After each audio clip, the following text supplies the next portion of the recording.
100 நாள் வேலை வாய்ப்பை 150 நாளாக உயர்த்துவோம் என்று வாக்குறுதி கொடுத்தார்கள் தேர்தல் திமுக தேர்தல் அறிக்கையில. இன்னைக்கு ஆக்சுவலா பார்த்தா இந்த 100 நாள் வேலைவாய்ப்பு திட்டத்துல 85 லட்சம் பேர் பதிவு செஞ்சிருக்கிறாங்க. கடந்த ஆண்டு அதாவது அதுல 85 லட்சம் பேர் பதிவு செஞ்சு 75 லட்சம் பேருக்கு வேலையை கொடுத்துட்டு வந்தாங்க. ஆனா இந்த வருஷம் வெறும் 45 லட்சம் பேருக்கு தான் வேலை கொடுத்துருக்காங்க. 30 லட்சம் பேர் கணக்கு விட்டுட்டாங்க. 45 லட்சம் பேர் தான் வேலை கொடுத்துருக்காங்க. எவ்வளவு வேலைன்னா இந்த மொத்தம் கணக்கெடுப்பு பார்த்தா 9.5 நாள் கணக்கு. 45 லட்சம் பேருக்கு வெறும் 9.5 நாள் தான் கணக்கு வருது.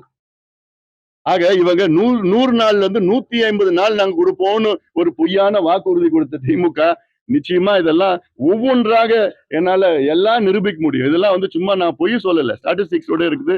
ஒரு புத்தகமும் போட்டிருக்கிறேன் நான். அந்த மக்கள் நிச்சயமாக அதை பார்த்து கொண்டுதான் இருக்கின்றார்கள். இவங்க என்ன பொய் சொன்னாலும் அதை எடுபட போறது கிடையாது.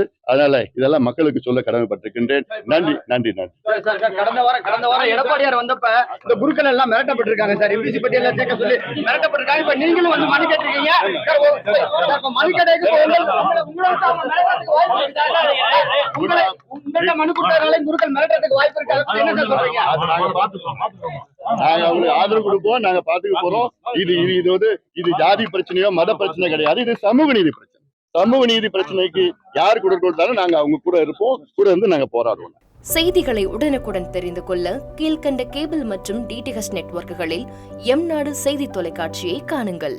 பாதகம் செய்பவரை கண்டால் நாம் பயம் கொள்ளலாகாது பாப்பா. மோதி மிதித்து விடு பாப்பா, அவர் முகத்தில் உமிழ்ந்து விடு பாப்பா. அண்மை செய்திகளை உடனுக்குடன் தெரிந்து கொள்ள இணைந்திருங்கள் எம்நாடு தொலைக்காட்சியுடன்.